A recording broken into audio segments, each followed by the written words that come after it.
Hello, everyone. This is Mark with Semantics Research with your market report. So, we had a pretty interesting day in the markets as we did have initial weakness in the ES in the early session before having a slow grind rally until the end of day. If we take a look at the overall picture, we haven't really moved much out of balance and we still remain inside of previous day ranges.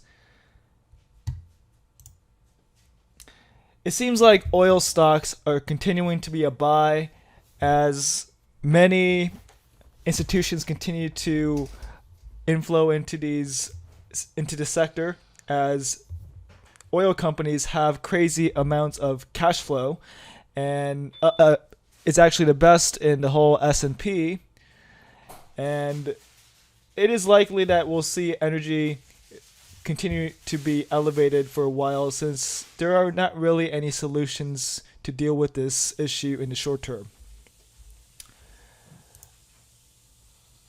The thing is, it is quite hard to see risks to the energy trade because of high inflationary pressures on oil due to the high demand and limited supply, and energy continues to be the highest earning sector in the S&P.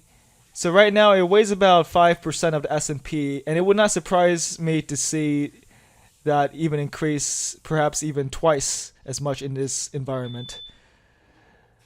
The purchasing power of the dollar continues to go lower, and the dollar index only appears to be stronger as it is stronger relative to other fiat currencies. This is a very important thing to distinguish. And despite the administration trying to keep energy prices down by opening up more supply, it has failed to make a dent in lowering prices, and we will likely continue to see further upside. Eventually, we will see demand destruction in energy prices, but it is likely that we will have to see the price rise dramatically higher before that even occurs, and eventually the higher prices will take care of itself.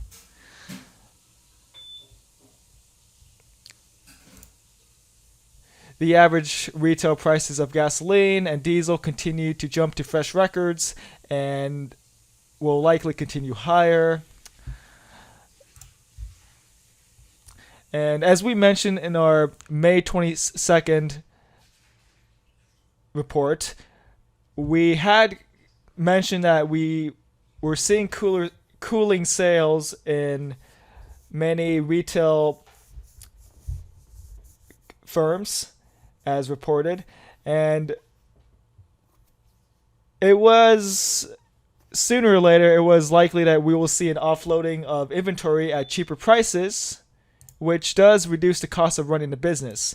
And we did have Target signal to investors that profit margins for the second quarter will likely take a hit in the short term due to massive markdowns of unwanted inventory and canceled orders. And another factor is due to high fuel costs, we are seeing compressing margins for these types of companies. Many retailers have stated that discretionary items that consumers were purchasing in mass the last 2 years have fallen out of favor as the cost of living continues to rise due to high prices of energy and necessities. And we are seeing cooling demand. So if the CPI number comes in hot this Friday, it would not bode well for the markets, as it does mean that despite seeing demand cool off, inflation remains very stubborn. This will also likely send the dollar much higher.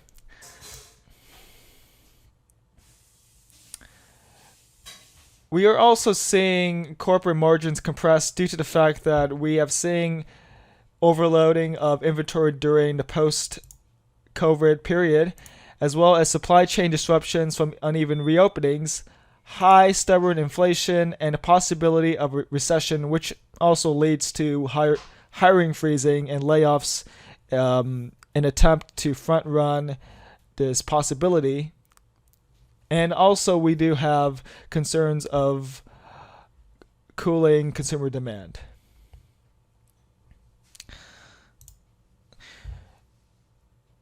If we take a look at the Atlanta Fed's GDP Now estimate, which today was released to be 0.9%.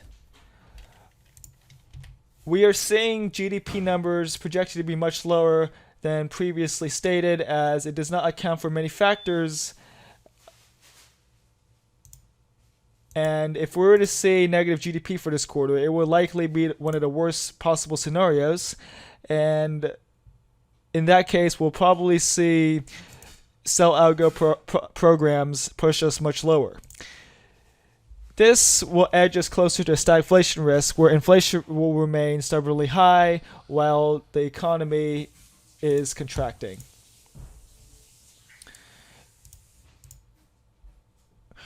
The July GDP release is very pivotal for the market, as it will set the tone for the near term and the medium term.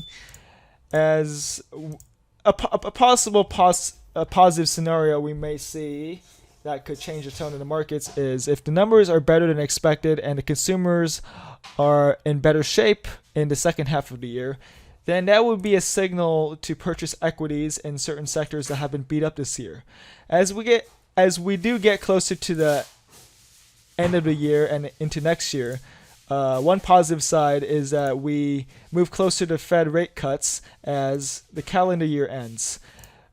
We will see the Fed give some support through this, but it won't be the same as the massive amounts of fiscal stimulus and monetary policy that we have seen during the pandemic. So it will still be important to know how to choose the right firms and sectors.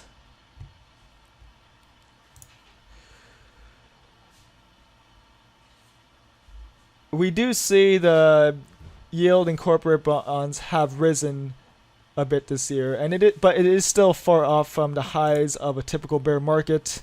It seems like the lows are still waiting to be made, as when we see capitulation, this measure of market stress will be much higher, as historically shown.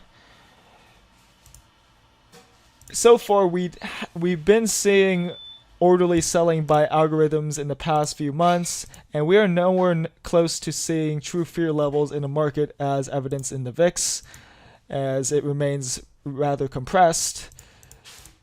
Despite the bearish sentiment that is floating around in the markets, many investors still seem to be heavily allocated to stocks and is staying out of the bond market, as that is understandable since the bond yields cannot compete with inflation and equity returns, as expected returns in equities are still higher than bond yields if you look at the spread. The Fed must deal with inflation, and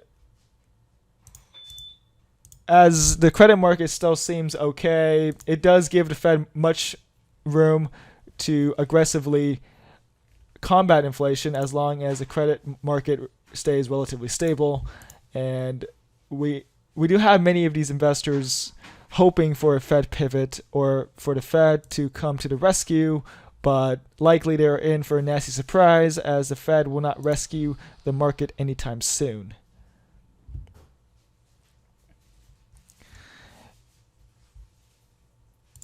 Another thing is that we are seeing technical resistance on the 4170 level on the ES and support at 4090 and also 4070 due to enormous options positioning that is around $3.2 trillion that will expire on the 17th of this month.